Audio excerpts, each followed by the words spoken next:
Welcome back to the Explainer. Okay, so in part one, we got our massive 30-ton gas turbine safely rigged and completely leveled.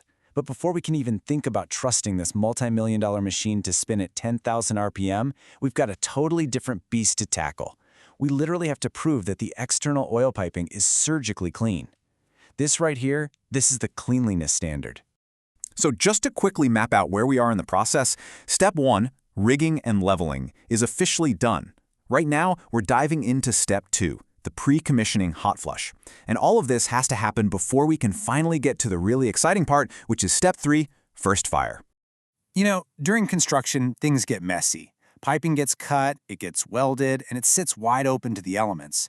So to clear all that out before the engine is ever motored or fired, we do what's called a hot flush.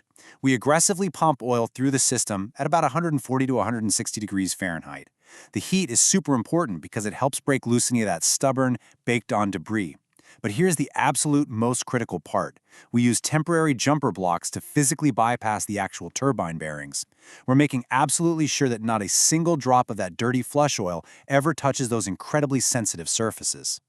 And this brings us to a massive mindset shift you really need to have when you're working on these machines. You aren't just taking a hose and washing out a pipe where, a little invisible dirt is no big deal. No, it's way more like you are sterilizing a surgical tray. Any microscopic scale, a tiny bit of rust, some leftover sand, or welding slag from construction, that stuff is absolutely lethal to high-speed bearings.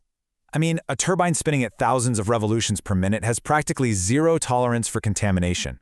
If you mess this up, you're not just going to be swapping out a dirty oil filter. You're going to be chasing a catastrophic, incredibly expensive bearing failure months down the road, and it'll trace straight back to a sloppy flush on day one. Remember, invisible contamination is still contamination. Okay, so quick pop quiz for you. Let's say you've been flushing this system for days. The schedule is super tight, everyone is breathing down your neck, wanting to start the machine, and finally, the flushing oil looks clean to the naked eye. The fluid in the sight glass? It's perfectly clear, nice and golden. So is it safe to just skip the laboratory particle count, save everyone a little time, and move on to starting the engine? No way, absolutely not. The kind of contamination that's going to cause a bearing failure in a jet-class turbine is, by definition, way too small for you to see. So looking clean definitely does not mean it is clean. Getting that sample tested in a lab is literally the only real proof you have that the system is actually ready. Rushing through this pre-commissioning flush is just a classic rookie mistake. Honestly, if you bypass that formal lab verification, you're basically playing Russian roulette with a multi-million-dollar rotor.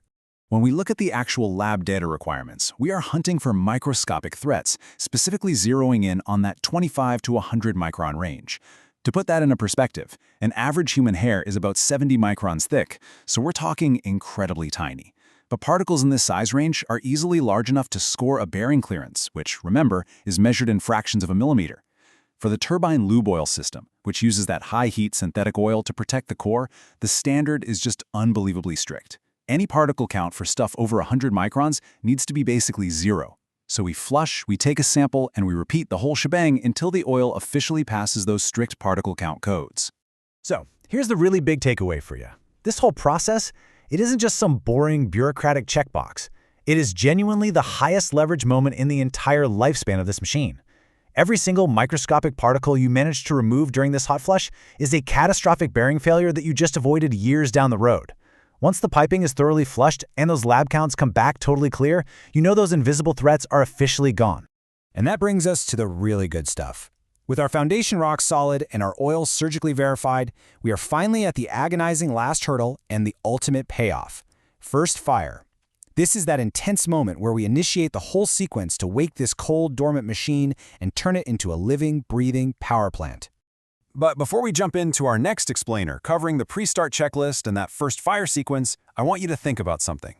During that critical, nail-biting startup window, if the hydraulic starter gets the rotor spinning, the igniter starts sparking, and the fuel valves fly open, but the turbine inlet temperature doesn't rise within the exact right time window, what does the system do? Will the machine try to save itself and just stubbornly keep pumping fuel, crossing its fingers for a late ignition, or does it know exactly when to pull the plug?